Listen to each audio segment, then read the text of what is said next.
Assalamualaikum warahmatullahi wabarakatuh. Selamat siang, shalom, salam sejahtera bagi kita sekalian, Om Swastiastu, Namo Buddhaya, salam kebajikan.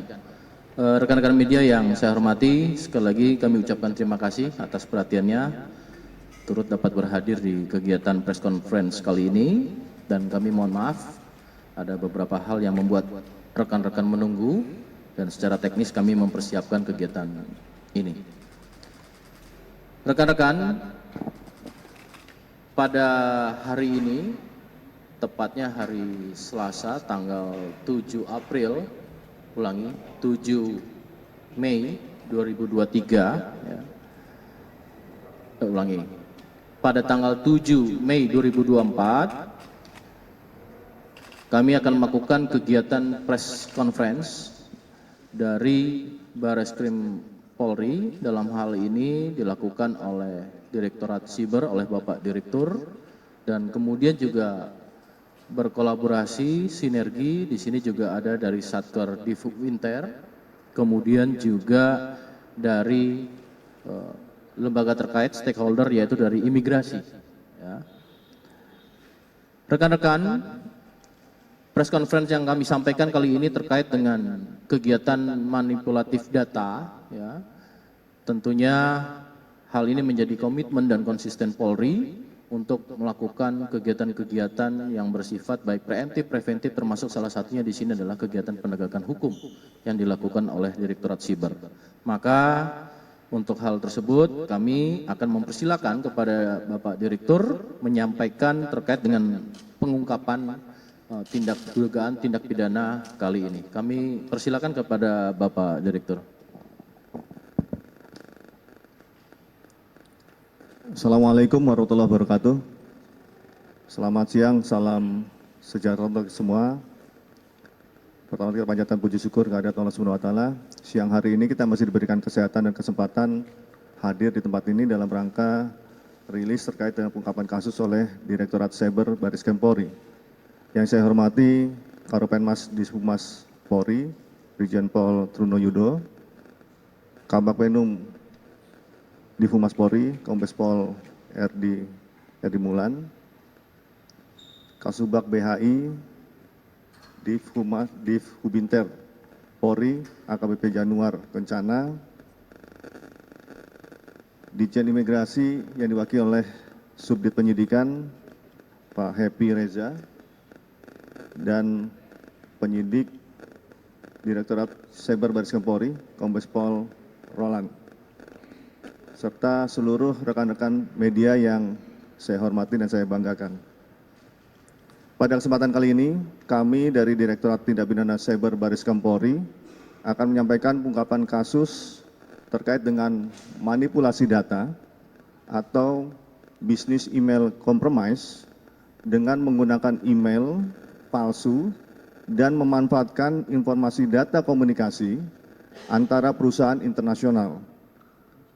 Yang kami ungkap berdasarkan surat dari INSIBI Singapura yang ditindaklanjuti oleh Divhubinter Polri untuk diteruskan kepada kami dalam rangka melakukan penyelidikan dan penyidikan kasus tersebut yang dituangkan dalam laporan polisi A12 8 Romawi SPKT pada tanggal 18 Agustus 2023.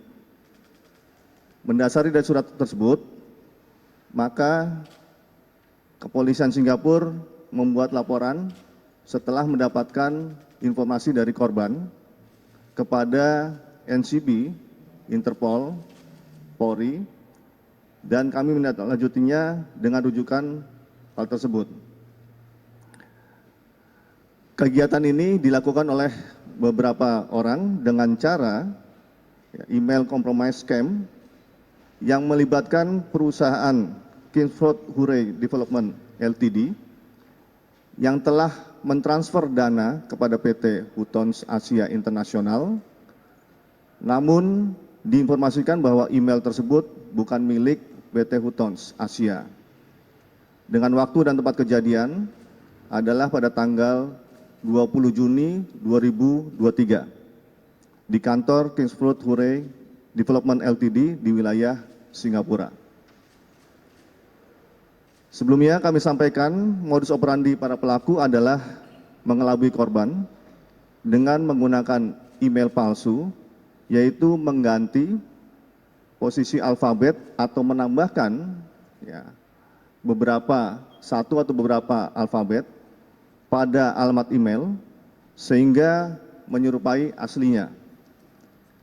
Kemudian pelaku mengirimkan rekening palsu yang telah dibuat oleh pelaku yang berada di Indonesia melalui salah satu bank di Indonesia dengan nomor rekening 018801 sekian. Sehingga atas kejadian tersebut korban mengalami kerugian material sebesar 32 miliar rupiah. Kepada rekan-rekan media yang saya hormati, bahwa dalam upaya pengungkapan kasus ini, pada tanggal 25 April 2024, penyidik Direktorat Tindak Pidana Cyber berhasil menangkap 5 orang tersangka yang terdiri dari 4 orang laki-laki dan 1 orang wanita, di mana 2 diantaranya adalah warga negara asing, yaitu warga negara Nigeria, yang masing-masing tersangka memiliki peran dalam perkara ini, antara lain adalah yaitu tersangka warga negara Nigeria, kita singkat CO atau O, yang berperan memerintahkan dan menyuruh L dan E untuk mencari orang guna membuat perusahaan dengan nama PT Hutons Asia International dan menjadi direktur perusahaan serta juga membuat rekening perusahaan untuk menampung uang hasil kejahatan. Kedua, tersangka DM alias L, 38 tahun, yang juga merupakan residivis, di mana yang bersangkutan pernah menjalani hukuman di Polda Metro Jaya atas perkara bisnis email compromise yang divonis hukuman penjara selama 1 tahun 2 bulan pada tahun 2018, dan di Barreskrim Polri atas perkara uang palsu dengan vonis hukuman penjara selama 2 tahun 5 bulan pada tahun 2020. Adapun peran yang bersangkutan yaitu merekrut YC dan I untuk melakukan pembuatan perusahaan palsu dengan nama PT Hutons Asia International atas perintah O, otak dari PT Hutons Asia International, dan membuat rekening yang digunakan untuk menampung uang hasil kejahatan. Ketiga, tersangka EJA, 37 tahun, warga negara Nigeria, berperan sama dengan saudari DM, yaitu diperintahkan oleh O, warga negara Nigeria, merekrut YC dan I untuk melakukan pembuatan perusahaan palsu dengan nama PT Hutons Asia International, dan rekening tersebut digunakan untuk menampung uang hasil kejahatan. 4. Tersangka YC, 39 tahun, berperan membuat akte pendirian PT Hutons Asia Indonesia dengan tujuan untuk membuka rekening bank yang digunakan menampung uang hasil kejahatan. Atas perbuatan tersebut, tersangka YC akan mendapatkan komisi sebesar 5% dari nilai uang yang akan masuk ke rekening palsu tersebut.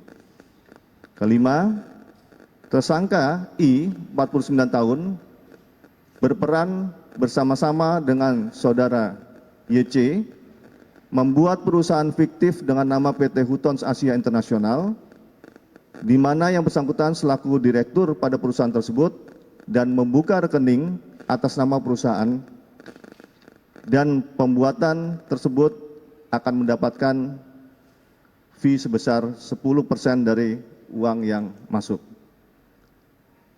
Pada tanggal 25 April 2024, kelima tersangka tersebut dilakukan penangkapan di wilayah hukum DKI Jakarta, turut diamankan satu warga negara Nigeria atas nama Henry Chidum Emesi, 34 tahun, yang sedang menggunakan tembakau gorila dan ditemukan padanya 5 linting tembakau gorila tersebut yang sudah dikoordinasikan dengan Direktorat Narkoba Bareskrim dan dilimpahkan kepada imigrasi karena tidak memiliki identitas.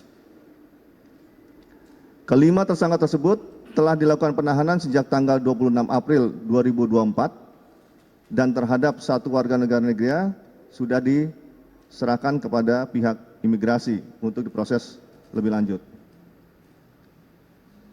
Penyidik juga sedang melakukan pencarian terhadap satu orang warga negara Nigeria berinisial S yang berperan melakukan aktivitas hacking dan komunikasi dengan perusahaan Kingsfruit Hooray Development Ltd. Dan dari hasil penggeledahan pada saat penangkapan, penyidik telah melakukan penyitaan barang bukti berupa uang sejumlah 32 miliar rupiah, 4 buah paspor, 12 unit handphone, 1 unit laptop, 1 unit flash disk, 5 buku tabungan, dan 20 buah kartu ATM. Dan juga telah dilakukan pemeriksaan terhadap 7 saksi dan 5 orang ahli untuk memperkuat dalam penyidikan perkara ini. Terhadap para tersangka dijerat dengan pasal 51 ayat 1 Junto Undang-Undang Nomor 19 Tahun 2016 tentang perubahan atas Undang-Undang Nomor 11 Tahun 2008 tentang informasi dan transaksi elektronik dan atau pasal 378 KUHP dan pasal 55 ayat 1 KUHP serta pasal 82 dan pasal 85 Undang-Undang Nomor 3 Tahun 2011 tentang transfer dana dan atau pasal 3, pasal 5, ayat 1, pasal 10, Undang-Undang Nomor 8 Tahun 2010 tentang pencegahan dan pemberantasan tindak pidana pencucian uang dengan ancaman hukuman pidana penjara paling lama 20 tahun penjara. Pengungkapan kasus ini berhasil diungkap dengan adanya kerjasama antara Bareskrim Polri, Interpol, serta Kepolisian Negara Singapura. Mendasari dari modus operandi yang dilakukan pada tersangka, maka kami menghimbau kepada masyarakat. Yang pertama, berhati-hati apabila mendapatkan email dari alamat yang tidak dikenal. Kedua, agar melakukan cross-check dan jangan mudah mengklik link atau tautan yang dikirim oleh seseorang yang tidak dikenal. Selalu konfirmasi kepada pihak yang melakukan atau menerima transaksi melalui komunikasi lain, dan apabila terjadi hal-hal seperti ini agar langsung menyampaikan informasi kepada pihak berwenang untuk mempercepat pengungkapan kasus tersebut. Modusnya tentunya dengan melakukan pembuatan email palsu yang menyerupai, ya, alfabetnya menyerupai. Nah, misalnya huruf A itu akan A kecil yang ada kepalanya dengan A kecil yang tidak kepalanya. Nanti akan kami berikan contoh seperti apa sehingga itu menjadi atensi dan awareness bagi kita semua. Ini yang dapat kami sampaikan. Mudah-mudahan ini menjadi pembelajaran bagi kita semua dan kami kembalikan kepada Bapak Karopenmas. Terima kasih. Wassalamualaikum warahmatullahi wabarakatuh.